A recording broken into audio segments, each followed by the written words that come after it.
ఓం సాయిరామ్. అందరికీ నమస్కారమండి. అందరూ ఎలా ఉన్నారు ఫ్రెండ్స్? అందరూ ఆ షిరిడి సాయినాథుని ఆశీస్సులతో అందరూ బావుండాలి, అందరూ ఆరోగ్యంగా ఉండాలి అని మనస్ఫూర్తిగా కోరుకుంటూ, ఈరోజు వీడియోలోకి వెళ్ళిపోదాం ఫ్రెండ్స్. అంతకన్నా ముందు మన ఛానల్‌ని ఎవరైనా కొత్తగా చూస్తున్నట్లయితే మన ఛానల్‌ని సబ్స్క్రైబ్ చేసుకోండి ఫ్రెండ్స్. సద్గురు సాయి 77. అలాగే మన వీడియో నచ్చితే ఒక చిన్న లైక్ చేయండి ఫ్రెండ్స్. ఈరోజు బాబాగారు మన కోసం ఒక చక్కటి సందేశాన్ని తీసుకొచ్చారు ఫ్రెండ్స్. అది ఏంటో బాబాగారి మాటల్లోనే తెలుసుకుందాం. ప్రాపంచిక విషయాల్లోనే తృప్తి, ఆనందం వెతుక్కుంటూ ఉంటే సత్యం గోచరించదు. అశాశ్వతమైన సంపదలను చూచి అహంకరించవద్దని బాబా మనకు బోధించారు.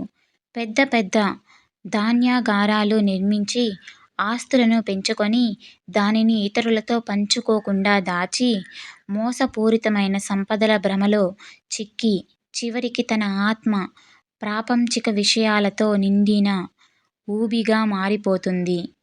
ఇలాంటి ధనవంతుని కథను బాబాయే చెప్పి తన భక్తులను ఆ విధంగా మారవద్దని ప్రబోధించారు.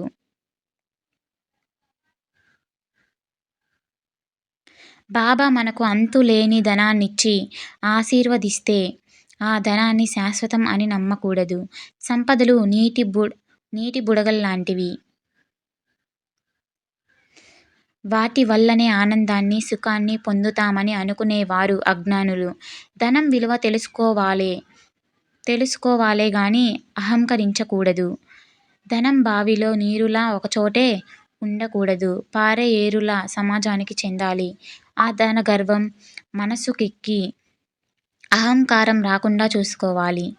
ఆనందమయ జీవనానికి కావలసినవన్నీ ఇతోధికంగా ఇచ్చే ప్రత్యక్ష దైవమైన బాబాను నమ్ముకుంటే చాలు. జీవితంలో నిజమైన విలువలు ప్రేమ, దయ, ఆత్మానందం, నిరాడంబరత, సత్యం, వినయం మొదలైన వాటిని ప్రసాదించమని బాబాను వేడుకోవాలి. అంతేకాని క్షణకాలం మెరిసే భౌతిక సంపదలను కాదు. కనపడని దైవమే శాశ్వతం. వెండి, బంగారం వంటి సంపదలు ఐహిక కోరికలే తీర్చగలవేగాని ఆత్మతత్వాన్ని, బాబాను కొనలేవు సుమా. ఓం సాయిరామ్. ఈరోజు మన వీడియో నచ్చితే ఒక చిన్న లైక్ చేయండి ఫ్రెండ్స్.